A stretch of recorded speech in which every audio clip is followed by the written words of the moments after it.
My name is Michael, and this is the story of how my father stole our childhood and trapped us in a nightmare that lasted for years. It all started when I was 10 years old. My sister Sarah was 8 at the time. We were a normal, happy family living in a quiet suburban neighborhood in Ohio. Mom worked as a nurse at the local hospital, and Dad was an engineer for a defense contractor. Looking back, I realize now that his job was probably what planted the seeds of paranoia in his mind. Everything changed the day Mom died. It was sudden, a car accident on our way home from a night shift. Dad was devastated. We all were. But while Sarah and I grieved openly, Dad retreated into himself. He started spending more and more time in the basement, emerging only for meals or to go to work. When he was around us, he was distracted, always muttering to himself and scribbling in a notebook he carried everywhere. About a month after Mom's funeral, Dad sat us down for a family meeting. His eyes had a wild, feverish gleam that I'd never seen before. "Kids," he said, his voice trembling with barely contained excitement. "I've been working on something important, something that's going to keep us safe." Sarah and I exchanged confused glances. Safe from what? Dad continued. "The world is a dangerous place. There are threats out there that most people can't even imagine. But I've seen the signs. I know what's coming." He went on to explain in terrifying detail about the impending nuclear war that he was certain was just around the corner. He talked about radiation, fallout, and the collapse of society. As he spoke, his words became more and more frantic, and I felt a cold dread settling in the pit of my stomach. "But don't worry," he said, his face breaking into an unsettling grin. "Dad is going to protect you. I've built us a shelter. We'll be safe there when the bombs fall." That night, he showed us the shelter he'd constructed in secret. The basement had been completely transformed. What was once a cluttered storage space was now a fortified bunker. The walls were lined with thick concrete, and a heavy vault-like door had been installed at the entrance. Inside, the shelter was stocked with canned food, water barrels, medical supplies, and all manner of survival gear. Dad was so proud as he gave us the tour, pointing out all the features he'd incorporated to keep us safe. But all I felt was a growing sense of unease. This wasn't normal. This wasn't right. For the next few weeks, life continued somewhat normally. Dad still went to work, and Sarah and I still went to school. But every evening, he'd take us down to the shelter for drills. We'd practice sealing the door, putting on gas masks, and rationing food. He quizzed us relentlessly on radiation safety procedures and what to do in various emergency scenarios. Then came the night that changed everything. I was jolted awake by the blaring of air raid sirens. Disoriented and terrified, I stumbled out of bed to find Dad already in my room, roughly shaking me awake. "It's happening!" he shouted over the noise. "We need to get to the shelter, now!" He dragged me down the hallway, where we met Sarah, tears streaming down her face as she clutched her favorite stuffed animal.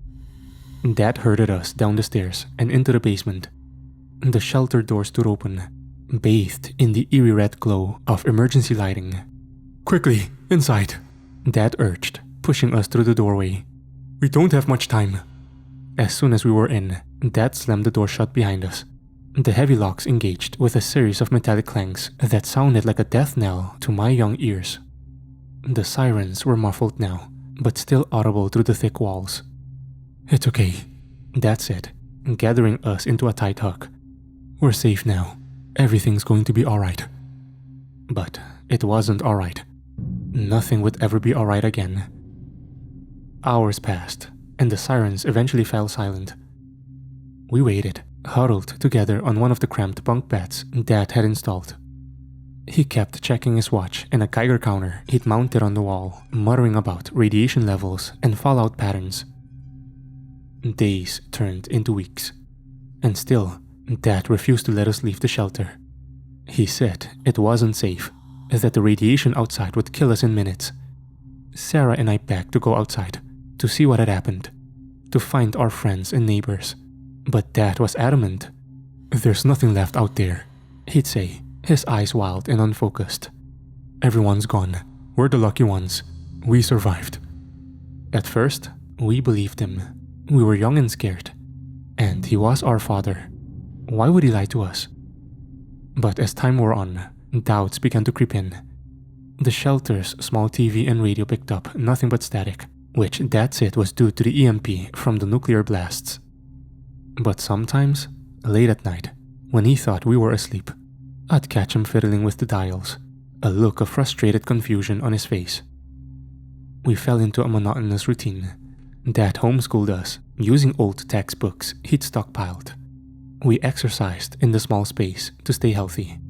We rationed our food carefully, with Dad always reminding us that we might need to stay in the shelter for years. The worst part was the isolation. The shelter felt more like a prison with each passing day. The recycled air was stale and oppressive. The artificial lighting gave me constant headaches. And the silence, the awful, suffocating silence, was broken only by the hum of air filtration systems and our own voices. Sarah took it the hardest.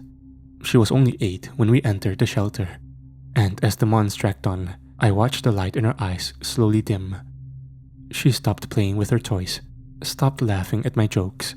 She'd spent hours just staring at the blank concrete walls, lost in her own world. I tried to stay strong for her, but it was hard. I missed the sun, the wind, the feeling of grass beneath my feet. I missed my friends, my school, the life we'd left behind. But every time I brought up the possibility of leaving, Dad would fly into a rage. "You want to die?" he'd scream, spittle flying from his lips. "You want the radiation to melt your insides? To watch your skin fall off in chunks? Is that what you want?" His anger was terrifying. And so, we learned to stop asking. We became quiet, obedient shadows of our former selves, going through the motions of our underground existence. As our time in the shelter stretched from months into years, I began to notice changes in Dad. His paranoia, already intense, seemed to worsen. He'd spend hours poring over his notebooks, muttering about conspiracy theories and hidden threats. Sometimes, I'd wake in the night to find him standing over our beds, just watching us sleep with an unreadable expression on his face. He became obsessed with conserving our resources, implementing stricter and stricter rationing. Our meals shrank to meager portions that left us constantly hungry. He said it was necessary, that we needed to prepare for the possibility of staying in the shelter for decades. But there were inconsistencies that I couldn't ignore. Sometimes, I'd notice that the labels on our canned goods were newer than they should have been, given how long we'd supposedly been in the shelter. And once, I could have sworn I heard distant traffic noises while Dad was in the shower. Sounds that should have been impossible if the world above had been destroyed. Slowly, a terrible suspicion began to form in my mind. What if there had never been a nuclear war? What if Dad had made it all up? The thought was almost too horrible to contemplate. But once it took root, I couldn't shake it. I began to watch Dad more closely, looking for any slip-ups or signs that might confirm my suspicions. And then, one night, I saw something that changed everything. It was late, well past the time when Sarah and I were supposed to be asleep. I'd woken up thirsty and was about to get some water when I heard the unmistakable sound of the shelter door opening. Peering around the corner, I saw Dad slipping out into the basement beyond, a duffel bag slung over his shoulder. My heart pounding, I crept after him. I reached the shelter door just as it was swinging closed, and managed to wedge my foot in to keep it from sealing shut. Through the crack, I could see Dad climbing the basement stairs. For a moment, I stood frozen, unsure of what to do. Then, gathering all my courage, I eased the door open and followed him. The basement was dark and musty, filled with shadows that seemed to reach for me with grasping fingers. I'd almost forgotten what it looked like after years in the shelter. Carefully, I made my way up the stairs, my heart thundering so loudly I was sure Dad would hear it. At the top of the stairs, I hesitated, The door to the main house was slightly ajar, and through it, I could hear muffled sounds. Normal, everyday sounds that shouldn't exist in a post-apocalyptic world. The hum of a refrigerator, the distant bark of a dog, the soft whisper of wind through trees. Trembling, I pushed the door open and stepped into the kitchen of my childhood home. Moonlight streamed through the windows, illuminating a scene that was both achingly familiar and utterly shocking. Everything was normal. Clean dishes in the rack by the sink, a calendar on the wall showing the current year, years after we'd entered the shelter, a bowl of fresh fruit on the counter. The world hadn't ended. It had gone on without us, oblivious to our underground prison. I heard the front door open and close, and panic seized me. Dad would be back any moment. As quietly as I could, I raced back down to the basement and into the shelter, pulling the door shut behind me. Just as I heard his footsteps on the stairs above, I dove into my bunk, my mind reeling from what I discovered. The truth was somehow worse than any nuclear apocalypse could have been. Our own father had been lying to us for years, keeping us trapped in this underground hell for reasons I couldn't begin to understand. As I lay there in the dark, listening to Dad re-enter the shelter, I knew that everything had changed. The truth was out there, just beyond that steel door. And somehow, some way, I was going to find a way to get Sarah and myself back to it. But little did I know, my midnight discovery was just the beginning. The real horror and the fight for our freedom were yet to come. Sleep evaded me that night. I lay awake, my mind racing with the implications of what I'd seen. The world above was alive, thriving, completely oblivious to our subterranean nightmare. Every creak and groan of the shelter now seemed to mock me, a constant reminder of the lie we'd been living. As the artificial dawn broke in our windowless prison, I watched Dad go through his usual morning routine. He checked the non-existent radiation levels, inspected our dwindling supplies, and prepared our meager breakfast rations. All of it a carefully orchestrated performance, I now realized. But for what purpose? What could drive a man to lock away his own children and deceive them so completely? I struggled to act normally, terrified that Dad would somehow sense the change in me. Sarah, sweet innocent Sarah, remained blissfully unaware. I caught her eyeing the bland, reconstituted eggs on her plate with poorly concealed disgust, and my heart ached. How much of her childhood had been stolen? How much of mine? Michael? Dad's gruff voice snapped me out of my reverie. You're awfully quiet this morning. Everything okay, son? I forced a smile, hoping it didn't look as sickly as it felt. Yes, sir. Just tired, I guess. He studied me for a moment, his eyes narrowing slightly. Had I imagined the flicker of suspicion that crossed his face? Well, buck up. We've got a lot to do today.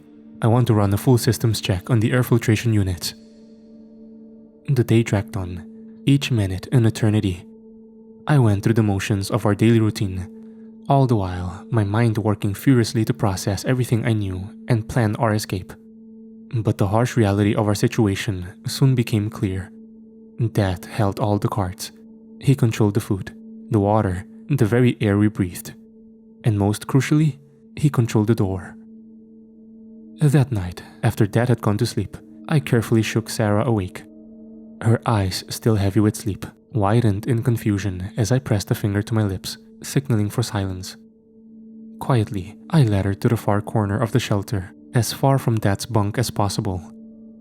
Sarah? I whispered, my heart pounding. I need to tell you something important, but you have to promise to stay calm and quiet, okay? She nodded, fear and curiosity warring in her expression. Taking a deep breath, I told her everything. About sneaking out of the shelter, about the untouched world I'd seen above.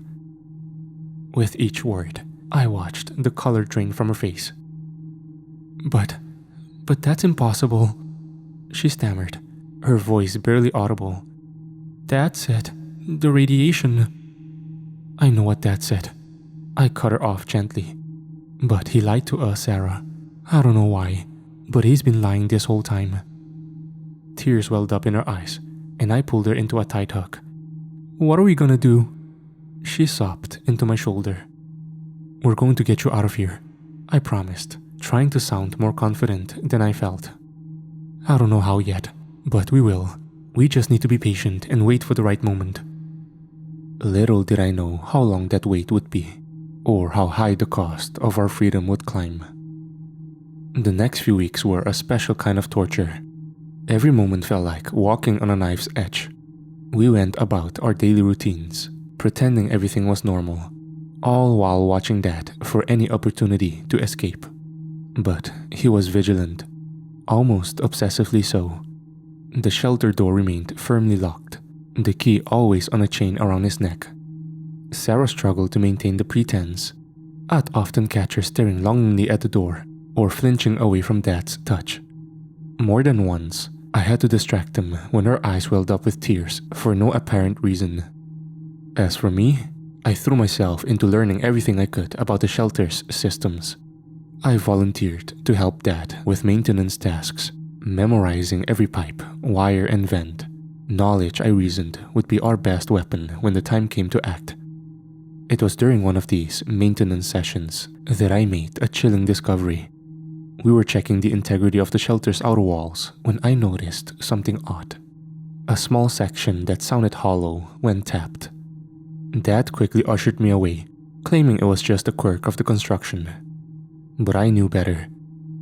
That night, while the others slept, I carefully examined the wall. It took hours of painstaking searching, but eventually I found it. A hidden panel, cunningly disguised. My hands shaking, I managed to pry it open. What I found inside made my blood run cold. Stacks of newspaper, their dates spanning the years we'd been on the ground. Printed emails from Dad's work asking about his extended family emergency leave. And most damning of all, a small journal filled with Dad's frantic scribblings. I didn't have time to read it all, but what I did see painted a picture of a man spiraling into paranoid delusion. Dad wrote about protecting us from a world he saw as irredeemably corrupt and dangerous. He convinced himself that keeping us in the shelter was the only way to ensure our safety and purity. As I carefully replaced everything and sealed the panel, a new fear gripped me. We weren't just dealing with a liar or a kidnapper.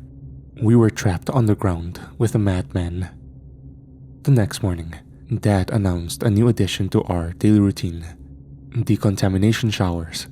He claimed it was an extra precaution against radiation, but the gleam in his eyes told a different story. He was tightening his control, adding another layer to his elaborate fantasy. The showers were cold and uncomfortable, but it was the violation of privacy that hurt the most. Dad insisted on supervising to ensure we were thorough. I saw the way his gaze lingered on Sarah, and something dark and angry unfurled in my chest. We had to get out, and soon. Opportunity came in the form of a malfunction in the water filtration system. Dad was forced to go to his hidden cache of supplies for replacement parts. It was a risk, but it might be our only chance. "Sarah?" I whispered urgently as soon as Dad had left the main room. "Remember what I taught you about the door mechanism?" She nodded, her face pale but determined. "Good. When I give the signal, I need you to run to the control panel and enter the emergency unlock code. Can you do that?" Another nod. "Okay, I'm going to create a distraction. No matter what happens, no matter what you hear, don't stop until that door is open. Promise me." "I promise," she whispered back, her voice steady despite the fear in her eyes. Taking a deep breath, I steeled myself for what I had to do. I'd never deliberately hurt anyone before, let alone my own father. But as I thought of Sarah's haunted eyes, of the years stolen from us, I knew I had no choice. I waited until I heard Dad's footsteps approaching, then I put our plan into action. I yanked hard on one of the water pipes I'd secretly loosened earlier, letting out a yell of surprise as it burst, spraying water everywhere. Dad came running, and in the chaos that followed, I made my move. As he bent to examine the broken pipe, I brought the heavy wrench down on the back of his head. He crumpled to the floor, a look of shocked betrayal on his face as he lost consciousness. Fighting back the wave of nausea and guilt, I shouted to Sarah, "Now! Do it now!" She sprang into action, her small fingers flying over the control panel. I heard the blast sound of locks disengaging, and the door was swinging open. "Come on!" I grabbed Sarah's hand, and we ran, our bare feet slapping against the cold concrete of the basement floor, up the stairs, through the kitchen that still looked so surreal in its normalcy, and finally, out the front door. The outside world hit us like a physical blow. The sun, so much brighter than we remembered, seared our eyes. The wind, carrying 1,000 scents we'd almost forgotten, nearly knocked us off our feet. For a moment, we stood frozen on the front porch, overwhelmed by sensations we'd been deprived of for so long. Then, we heard it, a groan from inside the house. Dad was waking up. Panic lent us speed. Hand in hand, we ran down the street, ignoring the shocked stares of neighbors we no longer recognized. We ran until our lungs burned and our legs threatened to give out, the sounds of pursuit, real or imagined, spurring us on. Finally, we collapsed in a park several blocks away, gasping for breath. As the adrenaline faded, the reality of our situation began to sink in. We were free, yes, but we were also alone, confused, and terribly vulnerable in a world that had moved on without us. Sarah burst into tears, the events of the day finally overwhelming her. I held her close, my own eyes stinging as I whispered soothing nonsense and stroked her hair. "It's okay," I told her, trying to convince myself as much as her. "We're out, we're safe now." But even as the words left my mouth, I knew they weren't true. Dad was still out there, and I had no doubt he would come looking for us. And beyond that, how were we supposed to integrate back into a society we barely remembered? How could we explain where we had been? What had happened to us? As the sun began to set on our first day of freedom, I realized with a sinking heart that our ordeal was far from over. In many ways, it was just beginning. The world we emerged into was nothing like the post-apocalyptic wasteland our father had described. There were no piles of rubble, no radiation-scorched earth, no roaming bands of desperate survivors. Instead, we found ourselves in a typical suburban neighborhood, unchanged except for the passage of time. Houses stood intact, their windows gleaming in the fading sunlight, neatly trimmed lawns stretched out before us, the scent of freshly cut grass almost overwhelming after years of recycled air. In the distance, we could hear the familiar sounds of modern life, cars humming along roads, the faint chatter of a television from an open window, a dog barking at some unseen disturbance. It was, jarringly, terrifyingly normal. As we stumbled through this alien familiar landscape, the full weight of our father's deception crashed down upon us. There had been no nuclear war, no worldwide catastrophe, no reason for us to have been locked away all these years. The realization was almost too much to bear. Sarah's grip on my hand tightened. "Michael?" she whispered, her voice trembling. "Why would Dad lie to us like that?" I had no answer for her. The enormity of what had been done to us was beyond my comprehension. How could a father willingly imprison his own children, robbing them of years of their lives? The man I thought I knew seemed to crumble away, leaving behind a stranger whose motives I couldn't begin to fathom. We made our way through the neighborhood, flinching at every car that passed, every person we saw in the distance. To them, we must have looked like wild creatures. Barefoot, wide-eyed, dressed in the simple utilitarian clothes we'd worn in the shelter. More than once, I caught sight of curtains twitching as curious neighbors peered out at us. As night fell, the temperature dropped, and I realized we needed to find shelter. The irony of the thought wasn't lost on me. After years of being trapped on the ground, we were now desperately seeking a roof over our heads. "I think I know where we can go," I told Sarah, the ghost of a memory tugging at me. "Do you remember Mrs. Callahan, Mom's friend from the hospital?" Sarah's brow furrowed as she tried to recall, The nice lady with the cats? That's right, I said, relieved that at least some of our memories from before remained intact. She lived a few blocks from us, if she's still there. It was a long shot, but it was all we had. We made our way through the darkening streets, every shadow seeming to hide a threat. More than once, I was sure I heard footsteps behind us, only to turn and find nothing there. Finally, we reached a small well-kept house with a porch light glowing warmly. The nameplate by the door read, Callahan, and I felt a surge of hope. Taking a deep breath, I rang the doorbell. Long moments passed. I was about to ring again when the door creaked open, revealing a woman in her 60s. Her gray hair pulled back in a loose bun. Her eyes widened in shock as she took in our appearance. "My God," she breathed. "Michael? Sarah? Is that really you?" Before I could respond, she had pulled us into the house and enveloped us in a fierce hug. The familiar scent of her perfume, the same one she'd worn years ago, brought tears to my eyes. "We thought you were dead," Mrs. Callahan said, her voice choked with emotion. "Your father said there had been an accident, that you'd all died." As she ushered us into the living room, plying us with blankets and promises of hot cocoa, the full extent of our father's lies began to unravel. There had been no accident, no tragedy to explain our disappearance, just a man's descent into madness and the 2 children he tracked down with him. Mrs. Callahan listened in horror as we recounted our years in the shelter. Her face paled when we described the decontamination showers and the increasingly erratic behavior of our father. "We have to call the police," she said, reaching for her phone. "That man needs to be locked up for what he's done to you." But even as she dialed, a cold dread settled in my stomach. Something wasn't right. The feeling of being watched that had plagued me since our escape intensified. And then, with a jolt of terror, I realized what had been nagging at me. The house was too quiet. Where were Mrs. Callahan's cats? As if in answer to my unspoken question, a floorboard creaked behind us. We whirled around to see a figure standing in the doorway, backlit by the hallway light. My heart stopped as I recognized the familiar silhouette. "Dad?" Sarah whimpered, shrinking back against me.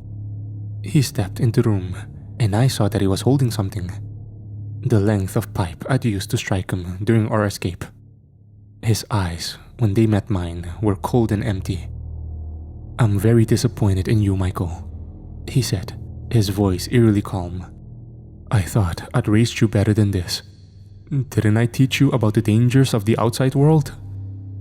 Mrs. Callahan moved to stand in front of us, her phone clutched in her hand. "John, what have you done? These children are my children," Dad snarled, all pretense of calm evaporating. "And I'll do whatever it takes to protect them, even from themselves." He advanced into the room, the pipe raised threateningly. Mrs. Callahan stood her ground, but I could see her trembling. "Run!" she hissed at us. "I'll hold them off. Run!" Everything happened so fast after that. Dad lunged forward. There was a sickening thud, and Mrs. Callahan crumpled to the floor. Sarah screamed, and then we were running again, out the back door and into the night. Behind us, I could hear Dad's heavy footsteps and his voice, once so comforting, now twisted with madness. "Children, come back. It's not safe out there." But we knew the truth now. The only thing not safe was the man we'd once called father. As we fled into the darkness, weaving between houses and jumping fences, a new determination filled me. We were out now. We knew the truth. And no matter what it took, I was going to make sure we stayed free. But freedom, I was quickly learning, came with its own set of challenges, and the night was far from over. The next few hours were a blur of fear and adrenaline. Sarah and I ran until our lungs burned, and our legs felt like they would give out at any moment. Every sound made us jump, every shadow seemed to hide our father's lurking form. But somehow, we managed to evade him. As dawn broke, we found ourselves in a small park on the outskirts of town, exhausted and with nowhere else to go. We huddled together on a bench, watching the world wake up around us. People jogged past, Dogs barked in the distance, and the smell of fresh coffee wafted from a nearby cafe. It was also beautifully, painfully normal. "What do we do now?" Sarah asked, her voice small and scared. Before I could answer, a police car pulled up beside the park. 2 officers got out, their eyes scanning the area before landing on us. My heart raced, but I forced myself to stay calm. This was what we needed: help from the authorities. As the officers approached, I saw recognition dawn in their eyes. They'd been looking for us. What followed was a whirlwind of activity. We were taken to the police station, where gentle-voiced detectives asked us questions about our time in the shelter. Social workers were called. And all the while, the search for our father intensified. They found him 3 days later, holed up in an abandoned building on the edge of town. He didn't go quietly. In the end, it took a team of negotiators and a SWAT team to bring him in. The men they arrested bore little resemblance to the father we once knew, wild-eyed and ranting about protecting his children from the corrupted world. He seemed more monster than man. The trial was a media sensation. Our story captivated the nation, sparking debates about mental health, parental rights, and the long-term effects of isolation. Experts were brought in to explain our father's descent into paranoid delusion. Some painted him as a victim of his own mind, while others condemned him as a monster. For Sarah and me, it was a painful process of reliving our trauma in the public eye, but it was also cathartic. Each testimony, each piece of evidence presented, helped to dismantle the false reality our father had constructed around us. In the end, he was found guilty on multiple charges and sentenced to life in prison. As they led him away, he looked at us one last time. "I only wanted to keep you safe," he said, his voice breaking. It was the last time we ever saw him. The years that followed were challenging. Sarah and I had a lot to catch up on. Years of education, social development, and life experiences that had been stolen from us. We underwent intensive therapy, learning to process our trauma and adjust to life in the real world. It wasn't easy. There were nightmares, panic attacks, and moments when the outside world felt too big, too overwhelming. Simple things that others took for granted, like going to a crowded mall or watching fireworks on the 4th of July, could trigger intense anxiety for us. But slowly, painfully, we began to heal. We learned to trust again, to form relationships with others. We discovered the joys of simple freedoms, the feeling of rain on our skin, the taste of fresh fruit, the simple pleasure of choosing what to wear each day. Sarah threw herself into her studies, making up for lost time with a ferocious appetite for knowledge. She's in college now, studying psychology with a focus on trauma and recovery. She wants to help others who have gone through similar experiences. As for me, I found solace in writing. Putting our story down on paper was terrifying at first, but it became a way to exorcise the demons of our past. This account you're reading now, it's part of that process. But even now, years later, there are moments when the old fears creep back in. Sometimes I wake up in the middle of the night, convinced I'm back in that underground prison. In those moments, I have to remind myself that it's over, that we're safe now. Yet, a part of me wonders if we'll ever truly be free. The shelter may have been a physical place, but its walls still exist in our minds. We carry it with us, a secret bunker built of memories and trauma. And sometimes, in my darkest moments, I catch myself checking the locks on the doors, scanning the horizon for mushroom clouds that will never come. Because the most terrifying truth I've learned is this: the real fallout isn't radiation or nuclear winter. It's the lasting impact of a parent's betrayal, the half-life of trauma that continues long after the danger has passed. And that, I fear, may never fully decay. So if you're reading this, remember, the most dangerous lies aren't always the ones we're told by others. Sometimes, they're the ones we tell ourselves to feel safe. Question everything. Cherish your freedom. And never take the simple joys of life for granted. Because you never know when someone might try to lock them away.